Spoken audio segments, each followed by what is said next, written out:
Boa tarde, sejam bem-vindos ao Santo Tirso em 30 minutos. Como habitual, temos o engenheiro Castro Fernandes. Bom dia, engenheiro. Bom dia.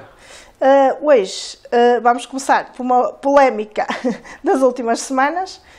Um dos assuntos mais falados em Santo Tirso são as obras na Ponte dos Plátanos. Muitos são os comentários de desagrado com a largura da via e também com o facto de a ponte passar a ter apenas um sentido. O trânsito daquela zona, como já tínhamos falado aqui também, está um inferno. Muita é a preocupação que após a conclusão das obras o inferno continue devido à ponte ter apenas um sentido. Há motivo para preocupação? Eu penso que há motivo para preocupação. Preocupa-me a forma como flui o tráfego em Santo Tirso. Todos sabemos que de manhã, para todas as pessoas que vêm do Além Rio, que vêm das 4 antigas freguesias do lado de lá, chamamos assim, que é Areias, Palmeira, Lama e Sequeiró, para as pessoas do Além Rio da própria cidade, é preciso que saiba que a antiga freguesia de Santo Tirso, na margem direita, exatamente quem caminha para o cemitério municipal, tem muita gente da freguesia, hoje cidade, de Santo Tirso que vive ali. E já podemos falar do assunto. Mas eu, recuando um pouco atrás, queria dizer o seguinte: tudo isto começou quando um dia tomamos conhecimento de que as árvores da rua Soeiro Mendes da Maia foram todas abatidas, porque elas foram abatidas de um momento para o outro. Ainda hoje não há nenhuma explicação pública da Câmara Municipal porque o fizeram. Na altura, numa Assembleia Municipal, foi dito que estavam doentes as árvores. Mas não estavam, como se provou depois. Aliás, foram tiradas imensas fotos, elas foram cortadas praticamente pela raiz e viam-se que estavam sás. As árvores não tinham qualquer tipo de doença. E esse não foi claramente o motivo. Eu acho que o motivo foi qualquer ideia de novo urbanismo que passa por cortar as árvores. Ora, numa altura em que tanto se defendem as árvores, tanto se defende o clima, chegar ali e cortar as árvores todas, como aconteceu naquela rua, na minha opinião, foi um grande erro. A rua Soeiro Mendes da Maia é a rua entre a rotunda, que é agora a rotunda, o Largo do Albino Sousa Cruz, e a rotunda da igreja. Mas logo se percebeu que vinha aí qualquer coisa, mas o facto é que aconteceu que passou quase um ano, as árvores foram cortadas muito rapidamente e não vinha nada, até que vieram algumas obras. Vieram as obras exatamente da repavimentação daquela rua toda, vieram as obras da confluência, do entroncamento entre a via panorâmica, que é a via que vem da Ponte Nova e da Fábrica de Santo Tirso até à rua Soeiro Mendes da Maia, vieram as obras da rotunda nova da igreja. Eu gostava de falar desses 3 casos porque, segundo me dizem, eu tenho tentado obter informações e, segundo me dizem, há uma nova filosofia urbanística em Santo Tirso. Os autores dessa filosofia, os técnicos, os teóricos, aqueles que estão por trás da ideia, não os conheço. Há uns, mas eu não posso afirmar aqui que o senhor A e a senhora B, os dois é que estão por trás de todas estas alterações que estão a ocorrer no tráfego, que visam 2 objetivos: reduzir a intensidade de tráfego que entra em Santo Tirso e reduzir a velocidade.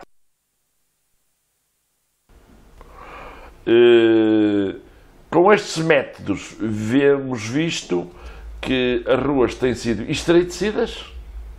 Foi estreitecida e muito a rua Fernando A. Pires Lima, que é a rua da Escola Tomás Pelaio e da Escola São Rosendo. Foi estreitecida também metade da Avenida Sousa Cruz, só metade não, eu diria um quarto.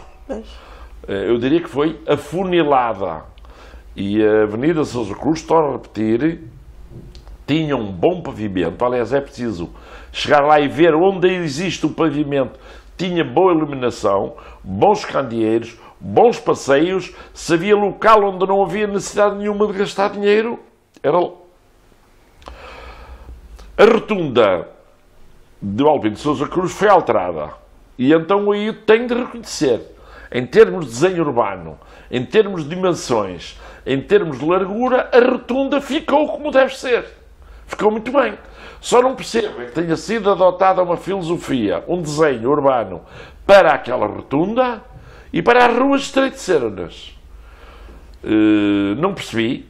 Aliás, os problemas que estão a ser causados na rua Fernando Apis Lima, que é a rua da escola secundária, a perda de estacionamento que lá houve, o estreitamento excessivo quase que impede a passagem de um autocarro pelo outro.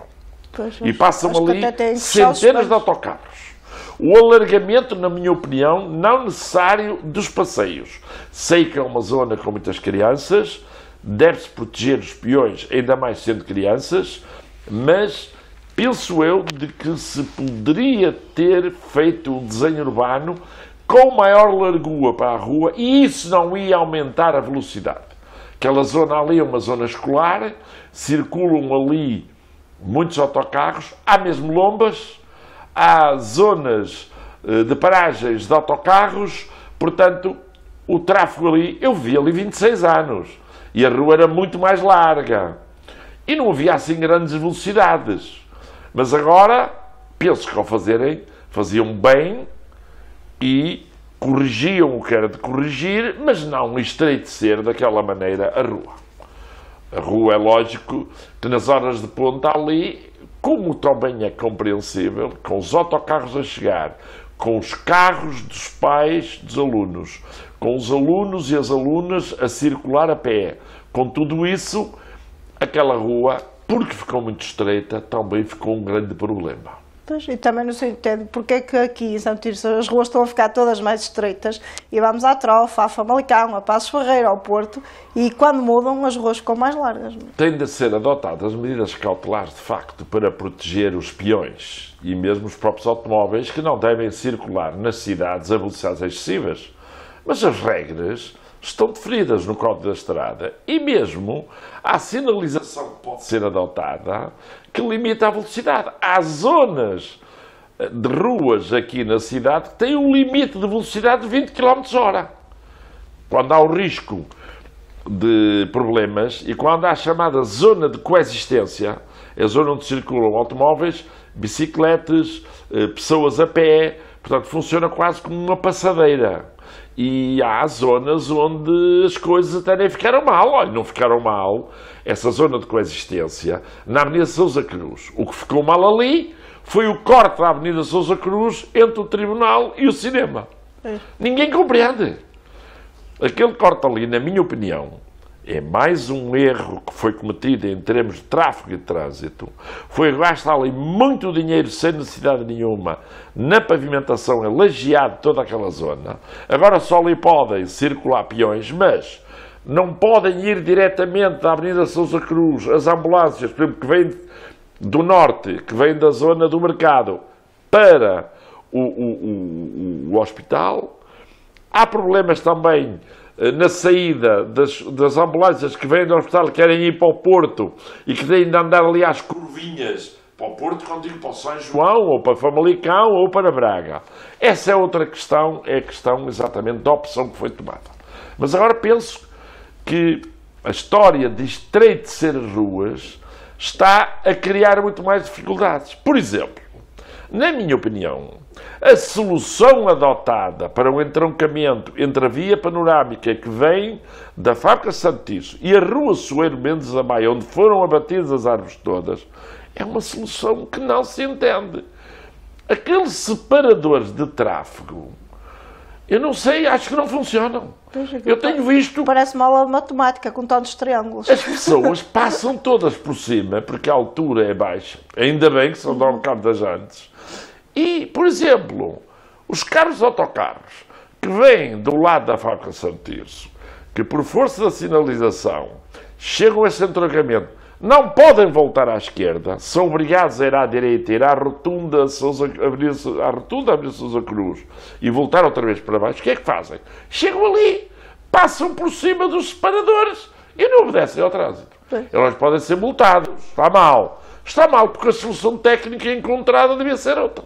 Pois, também se eles não passam, tem que subir ao passeio, não é? Provavelmente, alargando aquela saída, criando uma rotunda, possivelmente até ali, uma rotunda. Há zonas onde não se justificam nada rotundas. Agora, há outras zonas onde possivelmente a solução poderia ser essa. E até se podia fazer essa rotunda com o dinheiro que se anda a gastar na rotunda da Igreja Nova, que eu não percebo porque é que a outra foi demolida. Porque o tráfego na rotunda antiga funcionava muito bem, não havia problemas. Foi por causa de alterarem o sistema de circulação na Avenida dos Plátanos e na ponte sobre o Rio Ave, a antiga ponte sobre o Rio Ave. Ponto 1. Em 1991, eu próprio tive o prazer de estar, em nome da Câmara, a inaugurar o alargamento daquela ponte. A ponte sobre o Rio Ave, anteriormente a 1991, só tinha uma faixa de rodagem e passeios curtos. Nós, a Câmara, na altura, de acordo com contactos que fizemos com a Secretaria de Estado de Obras Públicas, chegámos à conclusão que era possível alargar a ponte. A ponte era metálica. Havia ali e há ainda uns pilares em pedra, em granito muito fortes, e a ideia foi: vamos reformular o tabuleiro passa a ser em betão armado e vamos alargar o tabuleiro da ponte para, não uma, duas faixas que permitam o cruzamento de dois pesados em sentido contrário e alargar os passeios laterais. A ponte lá esteve, até há dias, desde 91. Há cerca de 30 anos, não é? Mais de 30 anos. 91, agora 32 anos. Nunca houve problemas. E agora vieram com a solução, da qual eu já tinha ouvido falar quando foram abatidas as árvores. Mas ouvi lateralmente, porque o processo do abate das árvores era um processo que já visava alterar a ponte sobre o Rio Ave. E eu vou-lhes dizer uma coisa, eu cheguei mesmo a pensar, não me digam que a seguir às árvores da rua Soeiros Mendes a Maia vão abater os plátanos. Isso aí seria o caos. Com a ideia que estreiteciam muito a rua, as pessoas abrandam e passam aos produtos. Toda a vida lá cruzaram caminhões uns com os outros. Dava sempre para as pessoas se desviarem por entre as árvores. Agora, claro que com o passeio como está, não dá, não é só se subir aos passeios. Agora fizeram o estreitecimento da ponte e aquela imagem que há de se ver as guias no meio da ponte e depois ficam uns espaços para peões. Ali não passam muitos peões, passam até relativamente poucos. Vão algumas pessoas a pé para o passeio das margens do Ave, mas muita gente vai de carro, vai de bicicleta, estaciona lá em baixo, estaciona no Parque de Rabada e, portanto, as coisas funcionam. Bem, francamente, ainda lá não circulamos, não é? Eu só vi aquilo ao longe, porque aquilo está em obras, o trânsito está cortado e não sei o que vai resultar daquilo tudo. Até porque, por exemplo, lá vão colocar só um sentido, fizeram os passeios a salvaguardar as árvores existentes, se calhar com os passeios que tem na Rua Soeiro Mendes da Maia também podiam ter salvaguardado as árvores que lá estavam, porque afinal os passeios estão bem lá. Claro. Mas há uma coisa que vai acontecer na Avenida da Ponte e na Avenida dos Plátanos, é que vai diminuir muito o número de estacionamentos ali. E há uma coisa que todos sabemos. Não vai dar para estacionar. Todos sabemos. Quer a escola agrícola necessita de muito estacionamento. O parque, em frente à igreja, está sempre cheio. E é preciso estacionar. Estacionavam também na Avenida da Ponte. E nos dias de missa, nos dias da igreja, eu quero ver onde é que os cidadãos, Carlos veio de longe com o carro, vão deixar os carros para ir à missa. Porque é muito bonito falar na mobilidade urbana sustentável, na mobilidade suave e depois andar de popó. Está a perceber? O problema é que os teóricos disso e quem dá as ordens, eu não os vejo andar a pé. Nem de bicicleta. Não de bicicleta e a certas alturas andam. Umas bicicletas elétricas que de repente desaparecem, nunca mais vê, ninguém vê as elétricas aí. Pelos vistos há 30 bicicletas elétricas. Há um vereador que anda com uma de vez em quando. Isso é verdade. Um vereador. É verdade, mas é o único. Os outros só em dia de comemoração ou de qualquer coisa. Portanto, mas isso é outra questão. A questão aqui é o seguinte. Anteriormente, Santo Tirso tinha um técnico altamente reputado, professor da Faculdade de Engenharia da Universidade de Porto, que era o engenheiro António Babo, que era o homem que nos acompanhava nestas decisões. Nas decisões urbanísticas, que levaram mesmo à eliminação de algumas ruas, estou-me a recordar da rua em Reis, onde foi retirada também a bomba de gasolina, estou-me a recordar da rua em frente ao Praça, era uma rua, os autocarros passavam por ali e paravam em cima. Foram eliminadas. Porquê? Houve técnicos que estudaram o assunto. Eu sei o nome deles. É um grande técnico internacional, chama-se Robert Stussy, e o outro foi o engenheiro Jacó, que chegou a ser diretor-geral dos transportes terrestres. São deles muitas ideias, como, por exemplo, o do lançamento da própria Central de Transportes, em Santo Tirso. Foi deles a ideia de defender o centro, manter o mesmo tipo de materiais, atenção, no ordenamento urbanístico, em colaboração com outro professor que também colaborou connosco, que é o professor Manuel Fernandes Sá, e em colaboração com o geógrafo, que é professor da Faculdade de Letras também, catedrático, que é um homem de muito valor, que é o Álvaro Domingues. E nessa altura essas pessoas, basta ir ver os jornais da época, apareciam em Santo Tirso a explicar tudo.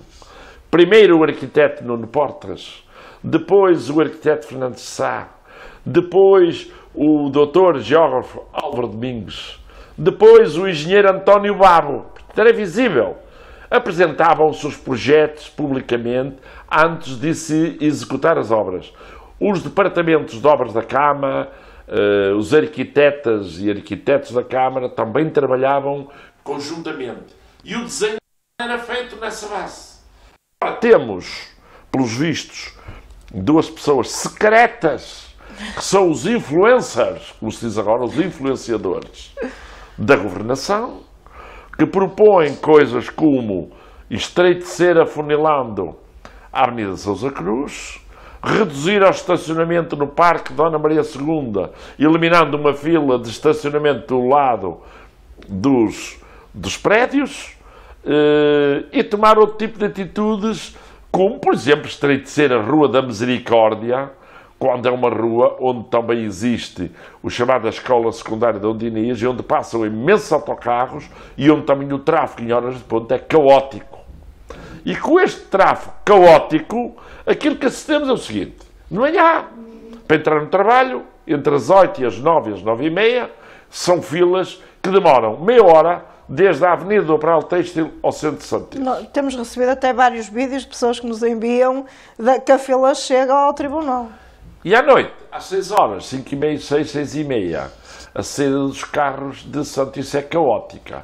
E com as obras que não foram acauteladas junto à igreja, junto à rotunda, com aqueles buracos lá permanentes em que os carros parecem entrar numa picada africana, daquelas que têm, não sei qual é, com a chuva, com o pó, com tudo, de facto, as coisas também nunca mais acabam.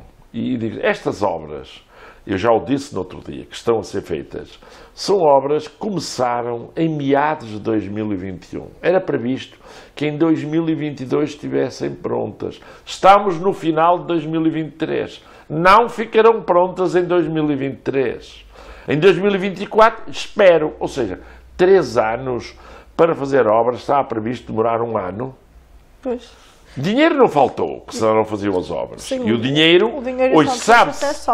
O dinheiro era fundos comunitários, uma grande parte, que vieram para estas obras porque o objetivo inicial era outro, que ainda era pior, que era destruir a Praça Conde de São Bento, destruir o Lar Coronel Batista Coelho, fazer daquilo o chamado modelo careca, o modelo nórdico, é tudo granitado, à moda de alguns sítios onde por aí fizeram, e acabar com a vegetação. Estava previsto que as árvores todas da Conde de São Bento iam ser todas abatidas. Estava previsto que o conde, que está lá no centro, que ia para canto. Diziam, o conde vai para canto. É uma linguagem futebolística, porque já ia sair dali. Ele dá um cartão A vermelho. estátua que está na Praça Camilo Castelo Branco, não é Camilo Castelo Branco, também ia ser alterada. E havia 3 milhões de euros para essa obra. Mas como essas obras foram tão contestadas em Santo Tirso, por toda a população, também contestei e escrevi. Eu falo, acho que devo falar, porque não concordava com aquilo. Acho que se deve melhorar a qualificação urbana do centro de Santo Tirso, mas manter as características urbanas e de tradição da cidade. E aquilo que iria ser feito era um erro. Esse dinheiro que estava nos fundos comunitários não pôde ser utilizado. E era preciso gastá-lo. Na minha opinião, eu acho também que é uma boa opção gastá-lo. Gastá-lo bem gasto. Investir em obras que qualifiquem as nossas zonas urbanas. Investir em obras que melhorem a qualidade de vida dos cidadãos. Não só dos peões, mas também dos transportes públicos. Também os automobilistas não são para correr da cidade de Santo Tirso. Nós não temos um sistema de transportes públicos que se possa substituir ao transporte privado. Não há grande alternativa, não é? Quer queiramos, quer não, o transporte privado vai se manter e por muitos anos.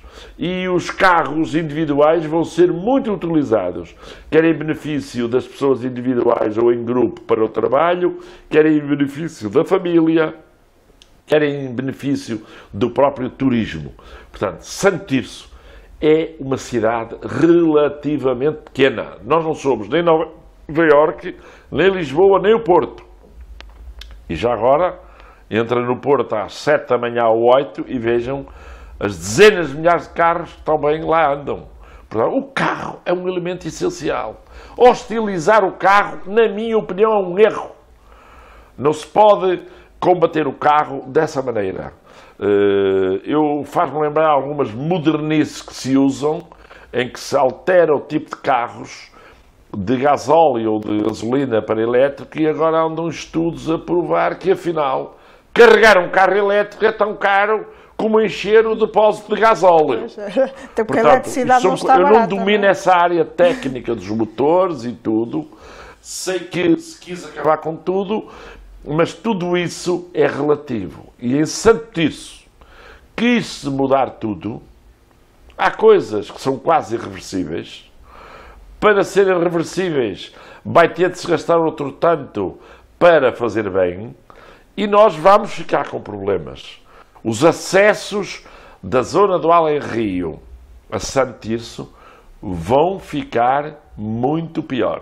Pois, mas agora também já dá para reverter o processo, não é? Já está... As pessoas que moram do lado da ponte e que se querem deslocar de carro para o centro de Santo Tirso têm de ir subir a Estrada Antiga Nacional pelo cemitério até à rotunda do Operário Têxtil, depois têm de descer a Avenida Dupla, na altura, quando mandei fazer, entre aspas, a avenida de acesso à fábrica de Santo Tirso, foi com 2 vias e uma faixa separadora central e passeios. A avenida panorâmica já se adotou 2 faixas, mas sem separador, e criou-se aquelas zonas pedonais e cicláveis. É lógico que o tráfego, quando chega ali, entope. Pois. E até se tem dado lá acidentes.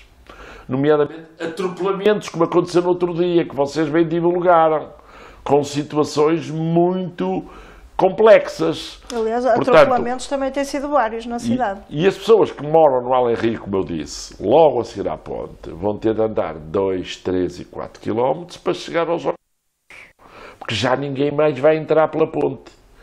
O ponto tradicional de entrada da cidade era a ponte sobre o Rio Ave. Depois, ali por 98, 99, foi feita a Ponte Nova, junto à estação de caminho de ferro. Foi uma alternativa para melhorar 2 pontes, 2 entradas. Agora eliminaram uma no acesso a Santo Tirso.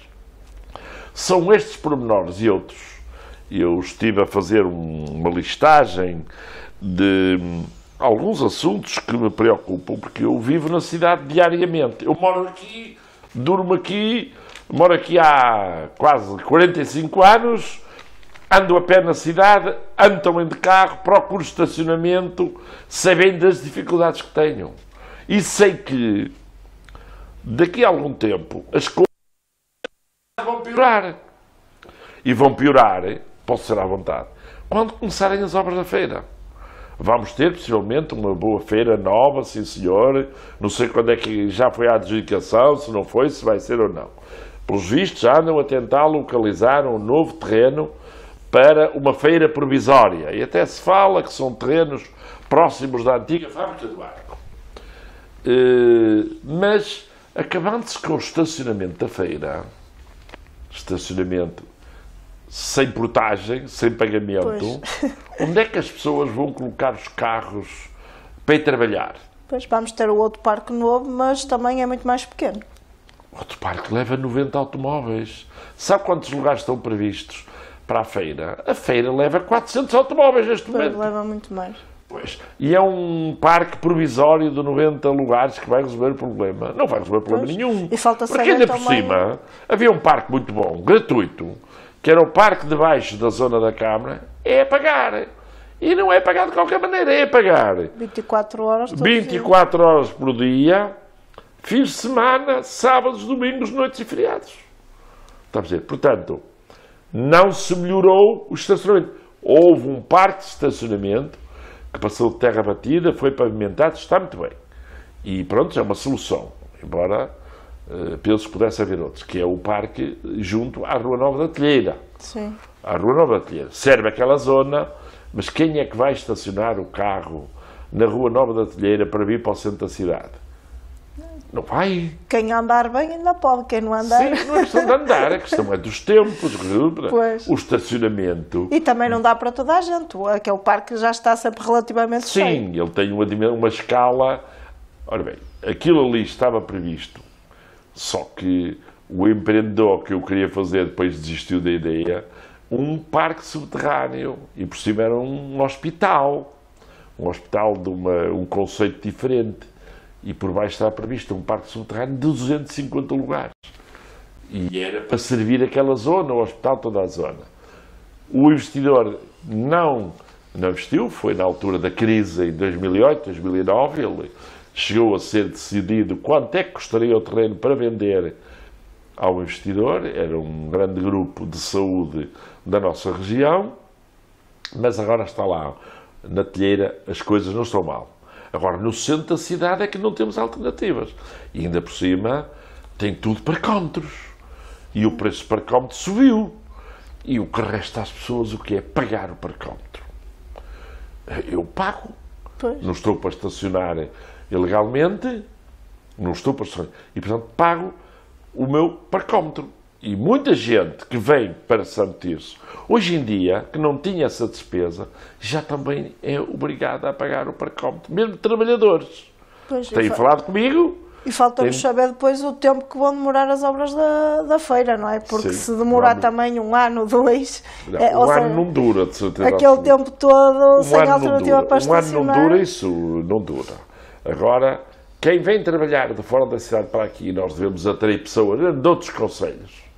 Eu estou a falar de pessoas que falam comigo na rua, com quem eu converso, têm, por um lado, o problema do acesso nas horas de ponta e têm o problema do estacionamento. Isto, de facto, em termos de tráfego e de trânsito, precisava de ser repensado. Precisava de um verdadeiro plano estratégico de trânsito. O engenheiro António Barro fê-lo. Ele foi discutido, foi analisado, foi muito, como é dizer, escrutinado para que a evolução da cidade se fosse feita de forma a não prejudicar excessivamente o tráfego, os tircenses, os nossos turistas que nos visitam, quem quer conhecer a nossa gastronomia, quem visita o Serviço Santo Tirso, quem visita tudo aquilo que é necessário. Nós temos aqui equipamentos que trazem muitas pessoas a Santo Tirso. Portanto, eu acho que esta questão é uma questão fundamental. Se for necessário, mais tarde, voltaremos ao tema do tráfego e do trânsito, mas eu hoje não podia deixar de falar, porque de facto as reclamações são muitas. Sim, e há uma forma de se ver isso. Vai-se às redes sociais e vê-se o que é que as pessoas lá escrevem, o que é que colocam, os likes colocam em situações em que são postas em causa problemas, nomeadamente nas redes, no Facebook, nas notícias por Messenger, no WhatsApp, em todo lado hoje em dia todos nós temos sempre um acesso privilegiado a essa relação quase pessoal e é por isso que nós estamos aqui assim a fazer um programa que vai ser transmitido, ou está a ser transmitido no Facebook e é isso que vai permitir que muitas centenas ou até milhares de pessoas possam visualizá-lo nos próximos dias.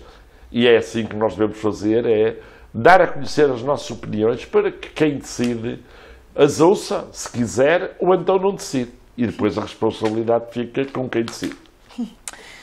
Avançando, a Biblioteca Municipal completou 23 anos, uma obra pensada e projetada nos anos 90 e concluída em 2000. Uma das primeiras obras que inclusive inaugurou enquanto Presidente da Câmara, é um dos principais e quase único equipamento cultural da cidade de Santo Tirso. Qual a importância que teve a construção deste equipamento? Este equipamento foi um equipamento fulcral para a cidade, foi fulcral para o Concelho. Aquela biblioteca é uma biblioteca que tem dezenas de milhares de livros, é uma biblioteca que é visitada e é frequentada por centenas de pessoas, é uma biblioteca que é utilizada para o estudo, muitos estudantes procuram a biblioteca para estudar, nomeadamente ao fim de semana, é uma biblioteca que já proporcionou que outros grandes possuidores de grandes bibliotecas as tivessem transferido para a posse da Câmara Municipal. Estou-me a recordar de 3. Por um lado, o Padre Carvalho Correia, que doou todo o seu espólio e há lá uma ala que é dedicada ao Padre Carvalho Correia. Há um outro professor catedrático de letras, originário de Santo Tirso, o professor catedrático de letras José Ferreira, também doou a sua biblioteca, e a família do Dr. António Miranda também cedeu a hipótese de consulta de toda a sua biblioteca pessoal num modelo diferente, que é um modelo de consulta via internet e com requisição de livros. Portanto, há ali dezenas e dezenas de milhares de livros. A leitura é cultura. Aquela biblioteca está muito bem localizada. Como se lembra, na altura fizemos uma ligação direta da biblioteca à Escola Secundária de Andonis, também foi toda remodelada, como sabe, teve obras de requalificação que transformaram aquela escola secundária numa das melhores de toda a região. E como é frequentada por muitos professores, por muitos alunos, por muitos funcionários, até aquela zona da biblioteca até serve de parque de estacionamento para muitos professores também, que não têm esse parque na zona próxima, nem dentro da escola secundária, porque não é essa hipótese.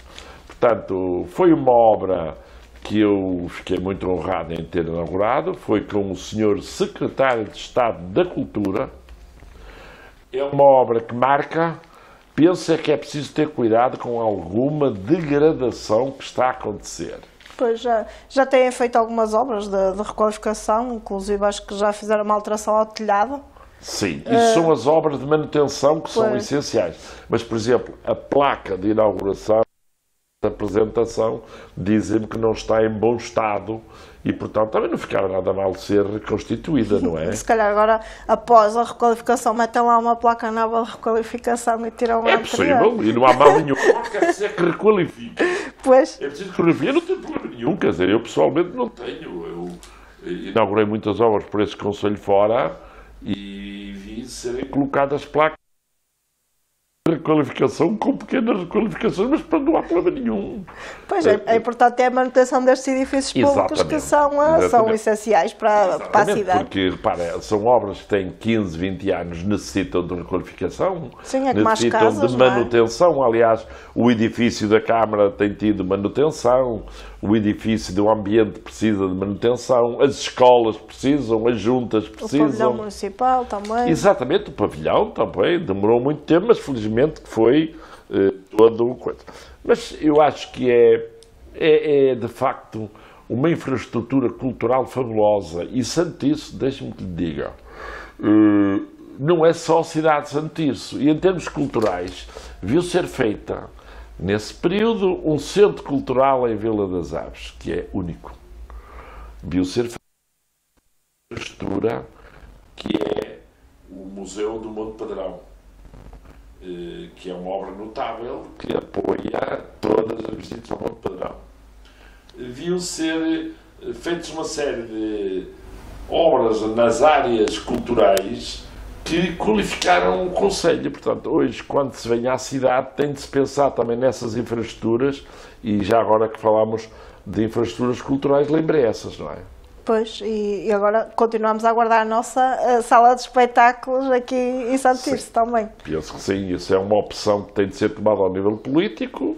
Na altura, o financiamento para essas obras foi cortado, aliás, todos os financiamentos.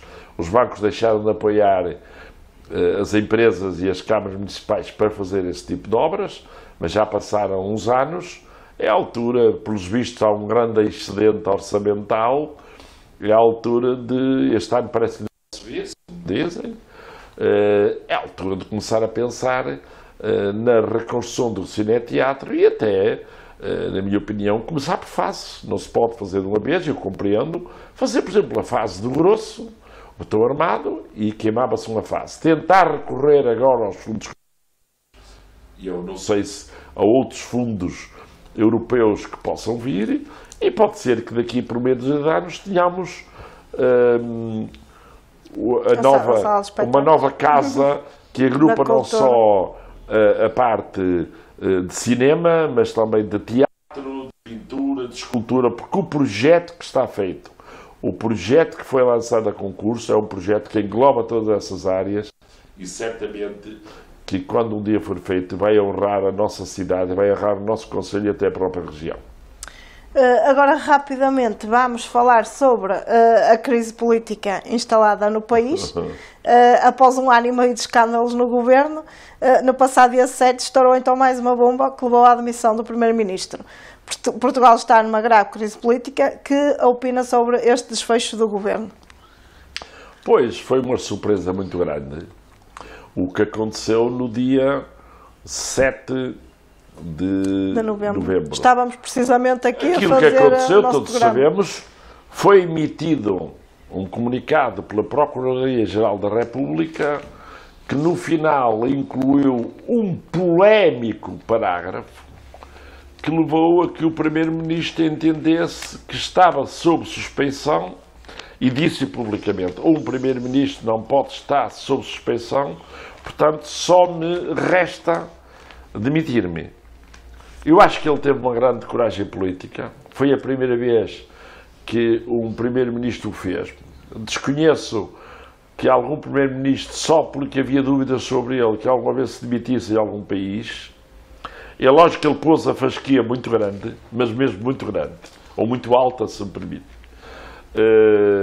Ainda hoje vinha para aqui ouvir na rádio, não há dia em que não se discute esse tema. O tema do comunicado, dos termos do comunicado, do que é que originou aquilo tudo. Nas escutas também têm falado. Tudo, os temas que vieram a seguir, nomeadamente algo que aconteceu também inusitado, é que foram feitas buscas ao Palácio de São Bento, onde está o Primeiro-Ministro. Embora o escritório em busca fosse do chefe de gabinete dele, de qualquer forma é uma pessoa da confiança dele. O que é que isso originou?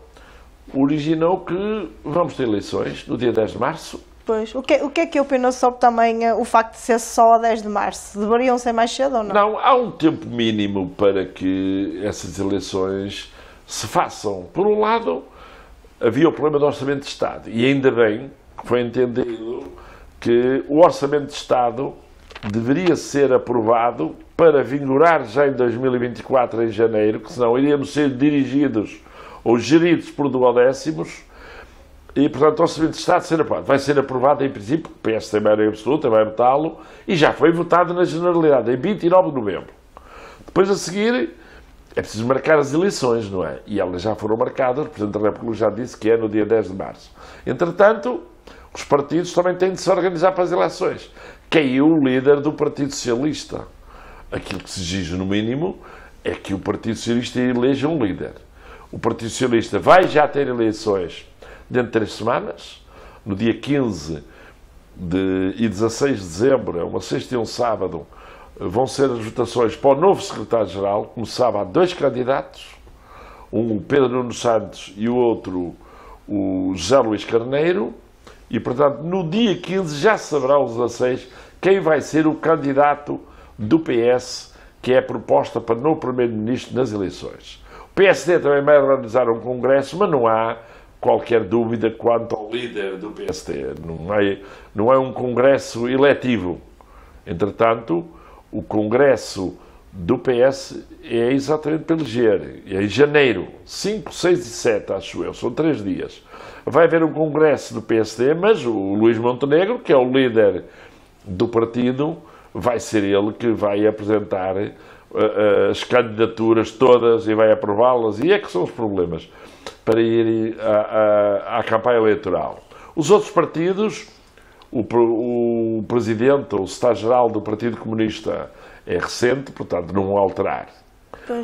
A secretária presidente, ou secretário-geral, não sei bem qual é a terminologia, do Bloco de Esquerda, Mariana Mortágua, também foi eleita há pouco tempo. No Chega, o André Ventura também está seguro. Na Iniciativa Liberal é o Rui Rocha, embora o Coutrinho já garantiu o lugar dele no Parlamento Europeu. Isto é uma parte. Depois, os outros partidos, o PAN, o LIVRE, também já têm os seus dirigentes. Vamos ter uns meses quentes de política, espero que corra bem. Já tivemos algumas alterações, já tivemos o IUC, por exemplo, que também falámos aqui. Sim, que já... o IUC caiu. Já caiu. O IUC, já o disse aqui, era um erro estratégico monumental do Governo, apesar do senhor Dr. Fernando Medina, Ministro das Finanças, entender que não devia cair. Felizmente, que o grupo parlamentar do Partido Socialista entendeu que devia cair, e muito bem. Já temos uma coisa positiva desta crise, não é? Quem precisa dos carros e não tem dinheiro para comprar carros novos, claro. Não é? Bem, para finalizar, vamos então dar aqui alguns parabéns. No caso, ao Clube Esportivo das Aves, completou 93 anos. Muito bem. Grande aniversário do clube, eu tenho de dizer isto, mais antigo do Conselho de Santo Tirso. Clube, em termos de clube de futebol, e clube de futebol que foi um grande clube de futebol profissional, hoje não é clube de futebol profissional, mas está ligado a outros clubes que fazem esse profissionalismo.